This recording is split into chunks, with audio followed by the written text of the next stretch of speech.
ජනවන්දනාවේ තියෙන සුවිශේෂී දවසක් තමයි හලෙලූයා සෙනසුරාදා කියන්නේ. මොකද ඒක හරිම වෙනස්. ජනවන්දනාවද රාත්‍රී 7ට හරි රාත්‍රී 11 හරි පටන් ගන්න මේ දේව මෙහෙය ඉදිරියේ නේ ලොකු වන්දනාවක් තියෙනවා.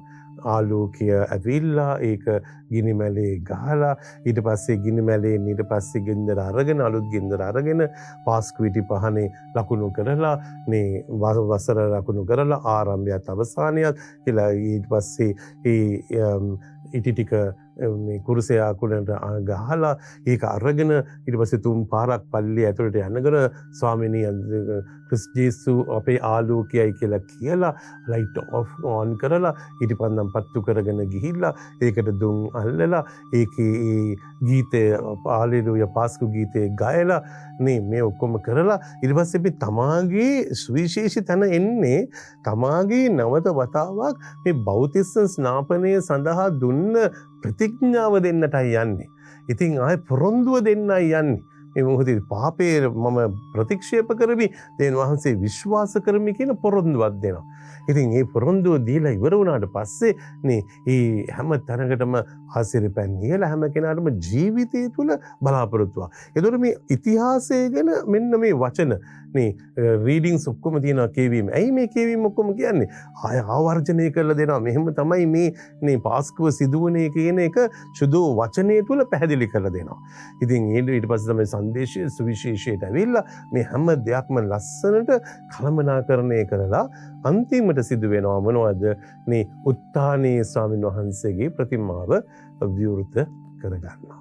ඉතින් රත්න මේ තාත්ති පුතේ දුවේ එහෙනම් මේ දින 40ක් පුරාවටම ඇවිල්ලා දැන් මේ ක්ලයිමැක්ස් එකට එන්නයි යන්නේ. මේ නැගිට ගන්න එන්නයි යන්නේ. මේ ජීවිත පවිත්‍ර කරන්නයි එන්නේ. ඒ නිසා තමයි මේක ඇතුලේ චාරිත්‍ර වාරිත්‍ර සහ මේ හැම දෙයක්ම මේ මොහොතේ සිදුවන්නේ.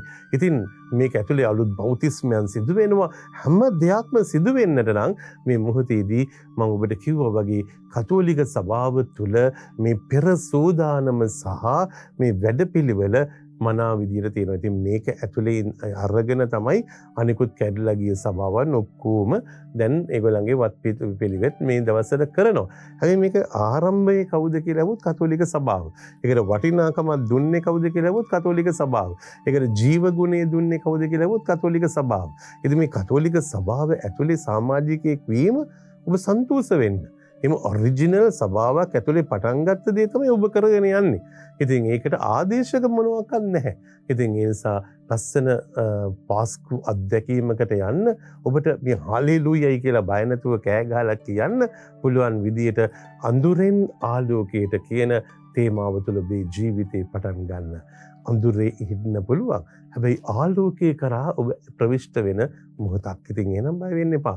අඳුරට අපි සාප නොකර ආලෝකයට අපි ඇරයුම් කරමු. අපේ ජීවිතවලට ඇවිල්ලා ජේසුස් වහන්සේගේ උත්ථානයේ බලමයි මේ භුක්ති විඳින්න වරම් දෙන්නයි කියලා ජේසුස් පිටයි.